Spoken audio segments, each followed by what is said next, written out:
सौर मंडल में होने वाली हर चीज किसी न किसी तरह से आपके साथ भी होती है। महाशिवरात्रि की रात में ऊर्जा प्राकृतिक रूप से ऊपर उठती है। आप लेट जाएं तो आप खुद को नुकसान भी पहुंचा सकते हैं। इसलिए उस रात हम उत्सव मनाते हैं। शायद लगभग 6 करोड़ लोग देखेंगे।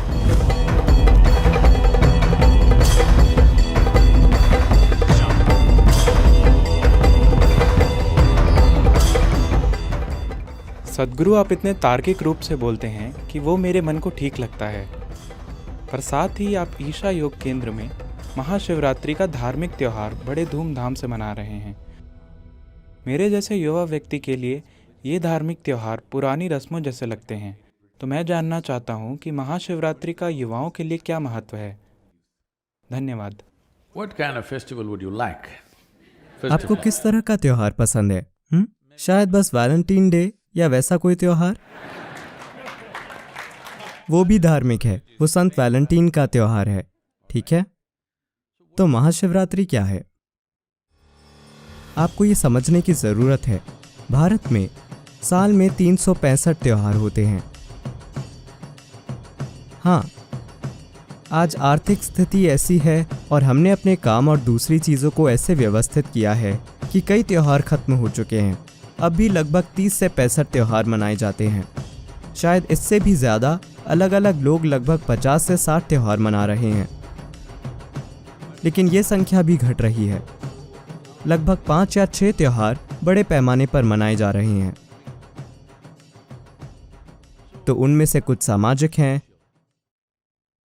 उनमें से कुछ धार्मिक हो सकते हैं, बहुत कम धार्मिक हैं, बाकी सभी कैलेंडर से जुड़े हैं। लगभग हर भारतीय त्योहार कैलेंडर से जुड़ा है, यानी सौर मंडल में जो हो रहा है उससे जुड़ा है। हम कुछ ऐसा करना चाहते हैं जो बाकी सौर मंडल की उस दिन की स्थिति के हिसाब से ठीक हो। यह महत्वपूर्ण इसलिए है क्योंकि आप जिसे मेरा शरीर कहते हैं, यानी जो मानव सिस्टम है, वो इसी धरती से निकला है। ज्यादातर लोग इसे तब तक नहीं समझते जब तक आप उन्हें दफन नहीं करते। उन्हें लगता है कि वे कहीं और से आए हैं। नहीं, ये शरीर, इसे बनाने के लिए सौर प्रणाली कुम्हार के चाक की तरह काम कर रही है। तो सौर मंडल में होने वाली हर चीज किसी न किसी तरह से आपके साथ भी होती है। तो सौर मंडल में जो कुछ होता है उसे बहुत ही ध्यान से समझा गया है। उसी हिसाब से हमने खास तरह के उत्सव तैयार किए थे और हम वो खास चीजें करते हैं।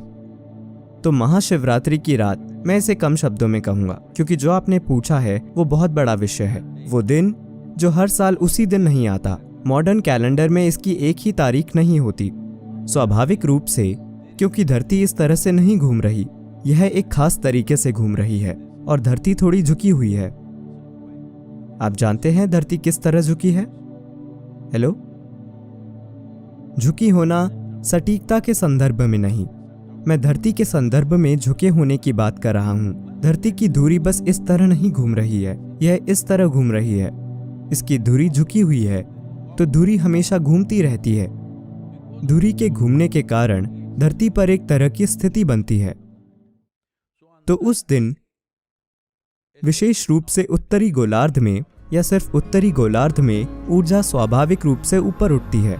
वो स्वाभाविक रूप से ऊपर उठती है। ये ऊर्जा वगैरह में मैं विश्वास नहीं करता। आप विश्वास मत कीजिए, बस जाकर समुद्र तट पर बैठिए। क्या आप पूर्णिमा की रात में समुद्र को ऊपर उठता देखते हैं? हेलो? तो अमावस्या के दिन, पूर्णिमा के दिन क्या आप देखते हैं कि समुद्र ऊपर उठने की कोशिश कर रहा है? वैसे आपके शरीर का 2/3 हिस्सा भी पानी है। आपको ऐसा क्यों लगता है कि शरीर के अंदर का पानी ऊपर नहीं उठेगा? शरीर के सभी तरल पदार्थ ऊपर उठते हैं। तो आप यह चीज हर जगह से देख सकते हैं। क्या आप किसी मानसिक संस्थान में कभी गए हैं? नहीं, आप वहां शायद बस एक बार के लिए गए हों। आप पूर्णिमा और अमावस्या के दिन देखेंगे कि लोग खास ध्यान रखते हैं, क्योंकि जो लोग मानसिक रूप से परेशान हैं वे ज्यादा परेशान हो जाते हैं। लोग सोचते हैं कि चांद पागलपन पैदा करता है, इसीलिए लूनर और लूनी वगैरह शब्द मौजूद हैं। चांद पागलपन पैदा नहीं करता, वह बस हर चीज को ऊपर उठा देता है। अगर आप थोड़े पागल हैं तो यह आपको ज्यादा पागल बना देता है। आप थोड़े प्रेममय हैं तो यह आपको ज्यादा प्रेममय बना देता है। आप थोड़े ध्यानमय हैं, यह आपको ज्यादा ध्यानमय बना देता है। आपका जो भी गुण है वह बढ़ जाता है, क्योंकि यह सिस्टम में एक तरह का उफान है। इस खास दिन जो दिसंबर की संक्रांति के बाद आता है, 22 दिसंबर सर्दियों की संक्रांति होती है। उसके बाद ग्रहों की स्थिति ऐसी होती है कि उस विशेष रात को ऊर्जा जबरदस्त तरीके से स्वाभाविक रूप से ऊपर उठती है। If on that night, if you lie down, उस रात को अगर आप लेटे रहते हैं तो जब ऊर्जाएं इस तरह से बढ़ने की कोशिश कर रही होती हैं तो आप उन्हें एक तरह से रोकते हैं। बात सिर्फ यह नहीं है कि आप फायदे को खो देंगे, आप खुद को बहुत संवेदनशील तरीके से नुकसान भी पहुंचा सकते हैं। ये सब चीजें आपके लिए तभी मायने रखती हैं जब आप एक संपूर्ण इंसान होना चाहते हैं। जब मैं एक संपूर्ण इंसान कहता हूँ तो आप चाहते हैं कि इंसान में जो भी क्षमता उजागर की जा सकती है उसे आप उजागर करना चाहते हैं। अगर आप उस तरह के नहीं हैं कि आप शाम को नशा करके सो जाते हैं तो जो क्षमता मौजूद है आप उसे भी मार देना चाहते हैं, तो ये आपकी मर्जी है। लेकिन अगर आप एक संपूर्ण मानव होना चाहते हैं, आप चाहते हैं कि आपके साथ हर चीज पूरे पैमाने पर हो, तो आप सिस्टम में होने वाले सारे छोटे छोटे बदलावों पर ध्यान देते हैं और उनकी परवाह करते हैं। तो आप सीधे बैठना चाहते हैं। आप चाहते हैं कि आपकी रीढ़ उस रात सीधी खड़ी रहे। जब ऊर्जाएं ऊपर बढ़ रही हों तो आप उन्हें और ऊपर जाने में मदद करना चाहते हैं, न कि ऐसे। इसलिए हमने जागरण का तरीका बनाया है। इसका मतलब है सतर्क रहना और सीधा रहना। लोगों को सीधा कैसे रखें? बस उन्हें बैठा दीजिए। आप सोचते हैं वे बैठे रहेंगे। अगर मैं आपको 5-6 घंटे के लिए बिठा दूं तो क्या आप बस यूं ही बैठे रहेंगे? नहीं, मुझे आपका मनोरंजन करना होगा। शाम 6 से सुबह 6 बजे तक 12 घंटे नॉन स्टॉप संगीत, नृत्य, ध्यान, ताकि हर कोई सचेत बैठा रहे। लगभग 10 लाख लोग एक जगह पर होते हैं, लेकिन ये संख्या बढ़ रही है। तो अब दक्षिण भारत में 130 से अधिक शहरों में हमारे पास बड़े स्क्रीन हैं ताकि लोग वहाँ इकट्ठा हों और बहुत ज़्यादा लोग यहाँ न आएं। लेकिन फिर भी 7 से 8 लाख लोग एक जगह पर होंगे और 86 से अधिक चैनल इसे लाइव टेलीकास्ट करते हैं। तो कितने लाखों लोग देखेंगे हम नहीं जानते। पिछले साल कहा गया था लगभग 6 करोड़ लोगों ने देखा होगा। इस बार और ज़्यादा लोग देखेंगे। तो ये इतना विशाल हो गया है क्योंकि लोगों को इससे फायदा हुआ है।